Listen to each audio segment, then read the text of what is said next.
Hello everyone, welcome to our channel learn with Mangalam. और आज की इस वीडियो में हम बात करने वाले हैं डेलोइट की इंटरव्यू के बारे में। अभी काफी स्टूडेंट्स को डिफरेंट जॉब रोल्स पे डेलोइट की इंटरव्यूज के मेल आ रहे हैं, असेसमेंट वगैरह भी चल रहा है।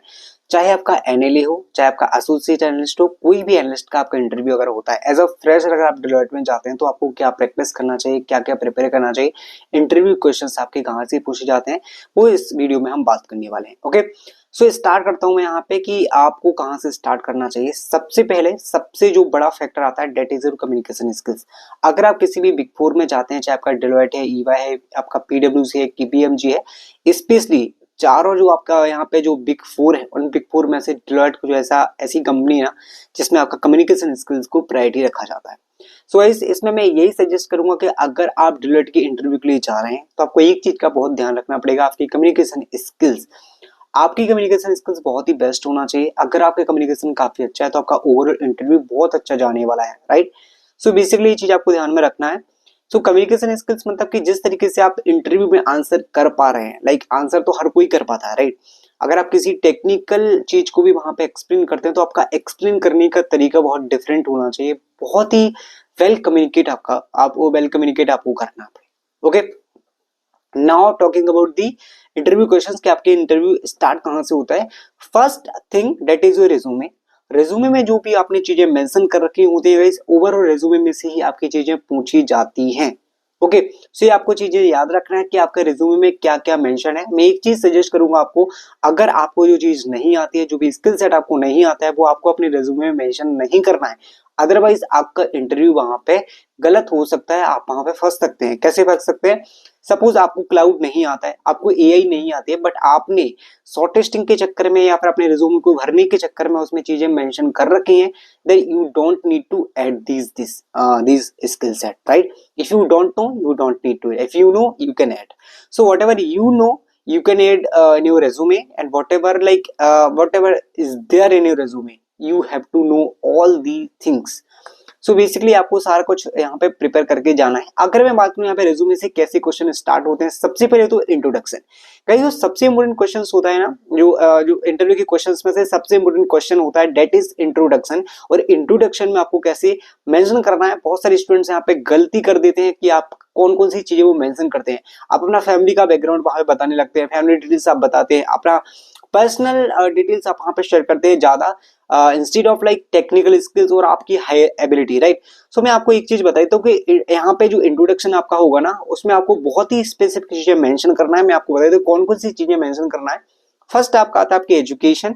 आप अपना एड्रेस भी बता सकते हैं कि कौन सी सिटी से आप बिलोंग करते हैं, कौन सी स्टेट से आप बिलोंग करते हैं, मतलब करंट आपका एड्रेस क्या है, आप वो भी मेंशन कर सकते हैं। आपकी पर्सनल डिटेल्स आ जाएंगी, आपका name only, and like your education details.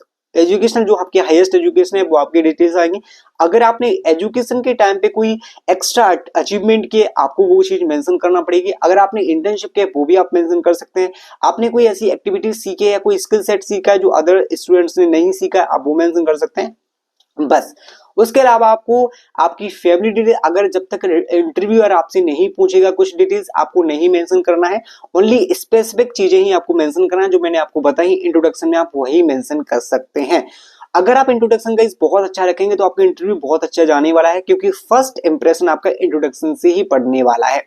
अगर आपका इंट्रोडक्शन बहुत ही अच्छा गया, इंटरव्यू का इंप्रेशन अच्छा पड़ जाता है कि हाँ आप बहुत अच्छे से कम्युनिकेट कर पा रहे हैं, आपका इंट्रोडक्शन बहुत अच्छा, आपने जो चीजें बताई वो बहुत ही डिटेल एंड शॉर्ट में है, तो इस तरीके से आपका इंट्रोडक्शन होना चाहिए। उसके बाद मैं बात करता हूँ नेक्स्ट, जो फ्रेशर लेवल पे सबसे इंपॉर्टेंट चीज होती है, that is your projects.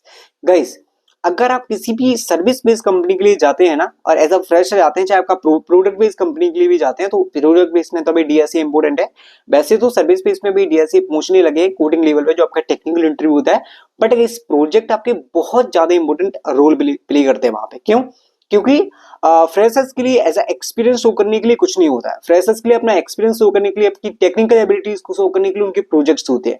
Projects जब वो बनाते हैं ना, उसी में आपका टेक्निकल स्किल्स यूज होता है, उसमें आपकी प्रॉब्लम सॉल्विंग स्किल्स यूज होती है, तो उसी का इंटरव्यूअर आपसे ज्यादा क्वेश्चन करने वाले हैं। जो भी प्रोजेक्ट आपने बनाए हैं, एक एटलीस्ट प्रोजेक्ट आपका अच्छा होना चाहिए, क्योंकि इंटरव्यूअर आपसे पूछेगा कि आपका बेस्ट प्रोजेक्ट बताओ। आपको अपना बेस्ट प्रोजेक्ट बताना पड़ेगा, जो भी आपका बेस्ट प्रोजेक्ट है, जिसके बारे में आपको अच्छे से नॉलेज है कि हाँ उसके बारे में आप बता सकते हो, उसमें आपने अच्छे टेक स्किल सेट यूज किए। सो जो भी चीजें आपके पास हैं, जो भी प्रोजेक्ट आपके पास है, आपको उसको बहुत अच्छी लेवल का प्रैक्टिस करना पड़ेगा, बहुत अच्छी लेवल का प्रिपेयर करना पड़ेगा कि आपके प्रोजेक्ट का यहाँ पे एल्गोरिथम कैसे चल रहा है, आपने अपने प्रोजेक्ट्स में कौन सी टेक्नोलॉजीज यूज की हैं। And one more question that is very very very important question, like interview definitely ask, और हर इंटरव्यू में इस टाइप के क्वेश्चंस पूछे जा रहे हैं। बेसिकली इस तरीके से क्वेश्चन मैं आपको बता देता हूं कि वो पूछेगी कि आपने अपने प्रोजेक्ट में ये यूज किए है, क्या आप और ही अदर टेक्नोलॉजी से अपने प्रोजेक्ट को बना सकते हो या नहीं बना सकते हो। That is important question. So guys, अगर आप सपोज आपने अगर जावा में क्वेश्चन लाइक यहाँ पे प्रोजेक्ट बनाया है, या फिर आपने डेटा साइंस में प्रोजेक्ट बनाया है, तो आपको उसका और तरीका ढूंढना पड़ेगा, किसी और टेक्नोलॉजी में सेम प्रोजेक्ट आप बना सकते हैं। ओके, अगर आप नहीं बना सकते हैं और बना भी सकते हैं तो आपने इस वाली टेक्नोलॉजी को क्यों यूज किया है। अगर आप डेटा साइंस में प्रोजेक्ट बनाते हैं और अगर आपने जावा में प्रोजेक्ट बनाया है तो आपने जावा को क्यों यूज किया है, उसका पर्पस क्या है यूज करने का, राइट। सो एक क्वेश्चन आपको डेफिनेटली प्रिपेयर करना है प्रोजेक्ट के रिलेटेड, वही आपसे डेफिनेटली पूछा जाएगा। अगर आपका टेक्निकल इंटरव्यू होने वाला है ना, तो इससे आपको लाइक इस टाइप के क्वेश्चंस आपसे पूछे जा सकते हैं प्रोजेक्ट के रिगार्डिंग, कि आपने जो प्रोजेक्ट बनाया है वो किसी और टेक्नोलॉजी में बनाया जा सकता है या नहीं, अगर बनाया तो आपने इस टेक्नोलॉजी को क्यों यूज किया है, इसका क्या बेनिफिट आपके प्रोजेक्ट में होने वाला है।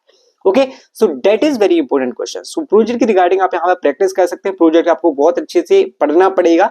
नेक्स्ट मैं बात करने वाला हूं that is your internship experience और वर्क एक्सपीरियंस। अगर आपके पास वर्क एक्सपीरियंस है, अगर आपने किसी कंपनी में 1-2 महीने की इंटर्नशिप किया है, 4-5 महीने की इंटर्नशिप की है, उससे डेफिनेटली आपके पास यहाँ पे क्वेश्चन वो रीच करेंगे। और अगर आपने इंटर्नशिप नहीं किया तो ओवरऑल आपका प्रोजेक्ट का डिस्कशन चलने वाला है, उसके बाद आपका टेक्निकल डिस्कशन होगा। टेक्निकल डिस्कशन में जो होता है गाइस, वो आपका एक तो कोई भी एक प्रोग्रामिंग लैंग्वेज, चाहे वो जावा हो, सी प्लस प्लस हो, पाइथन हो, कोई भी एक प्रोग्रामिंग लैंग्वेज जो आपको आती हो, तो गाइस वो आपको बताना पड़ेगा, क्योंकि पूछते हैं कि आपका फेवरेट सब्जेक्ट क्या, आपका प्रोग्रामिंग लैंग्वेज आपको कौन सी आती है। अगर आप जावा मेंशन करते हैं तो जावा के रिलेटेड वो क्वेश्चन पूछेंगे। अगर आपने जावा मेंशन किया सपोज, तो जावा के वो बेसिक लेवल के क्वेश्चंस पूछेंगे। और ओप्स कॉन्सेप्ट को डेफिनेटली आप किसी भी लैंग्वेज में मेंशन करेंगे ना, सी प्लस प्लस पे, तो ओप्स कॉन्सेप्ट आपके वहां पे पूछे जाने वाले हैं डेफिनेटली। उसके बाद आप सीएस फंडामेंटल्स भी पढ़ सकते हैं गाइस, अगर आप जा रहे हैं टेक्निकल इंटरव्यूज के लिए, that you can prepare the like DBMS, क्योंकि डीबीएमएस के क्वेश्चन डेफिनेटली होने वाले हैं। एक कोई डेटाबेस आप प्रैक्टिस कर सकते हैं, अगर आपके पास मोंगोडीबी की नॉलेज है या फिर एसक्यूएल की नॉलेज, तो आप एसक्यूएल पढ़ सकते हैं या फिर मोंगोडीबी भी पढ़ सकते हैं। बट क्वेश्चंस आपके एसक्यूएल से होने वाले हैं, वो शॉर्ट क्वेरीज आपसे करवा सकते हैं, शॉर्ट क्वेरीज वहां लिखवा सकते हैं कि कैसे डेटा को रिट्रीव करते हैं, CRUD ऑपरेशंस क्या होते हैं, इस टाइप के क्वेश्चंस आपसे एसक्यूएल के पूछे जा सकते हैं। सो ये आपका ओवरऑल जो टेक्निकल डिस्कशन होगा वो आपका एक तो प्रोग्रामिंग लैंग्वेज से होने वाला है, कुछ सीएस फंडामेंटल के 1-2 क्वेश्चन आपसे पूछे जा सकते हैं। अगर आपका लेंथी इंटरव्यू हुआ, 1-2 शॉर्ट प्रोग्रामिंग आपसे करवा सकते हैं वहां पे। ओके, सो इस आपको उस लेवल का प्रैक्टिस यहाँ पे करके जाना है। This is overall technical. अब टेक्निकल को हटा के मैं बात करूं तो यहाँ पे सिचुएशन बेस्ड क्वेश्चन आजकल कंपनीज में बहुत ज्यादा पूछे जाने वाले हैं, आपकी एबिलिटीज को चेक करने के लिए। सिचुएशन बेस्ड मतलब ऐसा कि आपको यहाँ पे जैसे सपोज हायर कर लिया, हायर करने के बाद आपको किसी प्रोजेक्ट में रखा गया, उस प्रोजेक्ट में कभी कुछ इशू आता है, कोई टेक्निकल लाइक ग्लिच है, टेक्निकल बग है, तो उसको आप किस तरीके से रिजोल्व करते हैं, आप मतलब कि कौन सी लाइक सिचुएशन में किस तरीके से रिएक्ट करते हैं। That is situation based question. मतलब आपको एक सिचुएशन दी जाएगी कि ऐसे ऐसे सिचुएशन है, आप उस तरीके से अगर आप फंस जाएंगे तो आप किस तरीके से रिएक्ट करेंगे। तो आपको प्रेजेंस ऑफ माइंड के साथ वहां पे बैठना है और उसको अच्छे से सोच के जवाब देना है कि आप अगर उस सिचुएशन में रहेंगे तो आप क्या करेंगे, आपका क्या यहाँ पे चीजों को सॉल्व करने का तरीका रहेगा। So that is the very important thing. I think if you are going for interview, then you have to prepare for situation based questions other than technical. So technical आप definitely prepare कर सकते हैं, अगर आप CS fundamentals आप regularly यहाँ पे practice करना है, और लाइक DBMS के क्वेश्चंस, ऑपरेटिंग सिस्टम के 1-2 क्वेश्चन वो पूछ सकते हैं। एंड अगर कंप्यूटर नेटवर्क से क्वेश्चन पूछेंगे तो लेयर्स आपसे डेफिनेटली पूछेंगे, टीसीपी आईपी प्रोटोकॉल्स के बारे में आपसे पूछ सकते हैं, डीएनएस वगैरह अगर आपके पास नॉलेज होगी तो they can ask. But most important that is your programming and OOPs concept and SQL, definitely आपके क्वेश्चन यहाँ से होने वाले हैं। जो ओवरऑल मैंने बताया ना, इसके अलावा इस क्वेश्चन नहीं पूछे जाएंगे। और अगर आपने रिज्यूमे में कुछ और एडिशनल चीजें मेंशन की, आपने डेटा साइंस वगैरह मेंशन किया, फिर एआई क्लाउड मेंशन किया, तो डेफिनेटली उससे भी क्वेश्चन हो सकते हैं, क्योंकि मैंने पहले ही बताया कि रिज्यूमे बेस्ड तो क्वेश्चन होते हैं। तो जो भी एक्स्ट्रा टेक्नोलॉजी आपने मेंशन की उससे तो डेफिनेटली आपके क्वेश्चन होंगे कि आपने एक्चुअली क्या किया, क्योंकि इंटरव्यू में भी इंटरेस्ट होते हैं कि आपने एक्चुअली अगर किया है यूज, आपको आता है, तो आप मतलब क्या क्या कर पाते हैं, राइट। सो वो सारी चीजें आपसे पूछी जाने वाली है। So this is all about the Deloitte interview, जो आप प्रैक्टिस कर सकते हैं। अगर आपको इंटरव्यू क्वेश्चंस चाहिए ना एग्जैक्ट, तो मैं कुछ प्रीवियस ईयर के इंटरव्यू क्वेश्चंस का एनालिसिस करके एक वीडियो डेफिनेटली क्रिएट कर दूंगा जो स्टूडेंट से पूछे गए थे एग्जैक्ट क्वेश्चंस, राइट। सो जो देखो क्वेश्चन तो रिपीट होते नहीं है, राइट, बट आपको एक आइडिया लग जाएगा कि किस टाइप के क्वेश्चन डिलॉयट पूछती है। तो एक वीडियो मैं क्वेश्चंस के ऊपर भी क्रिएट कर दूंगा। So in this video I have discussed about Deloitte interview preparation. I hope you like this video. आगे की वीडियोस में और ऐसी ही इंटरव्यू प्रिपरेशन की और हायरिंग प्रोसेस की वीडियोस लेके आने वाले हैं। Thank you guys, thanks for watching.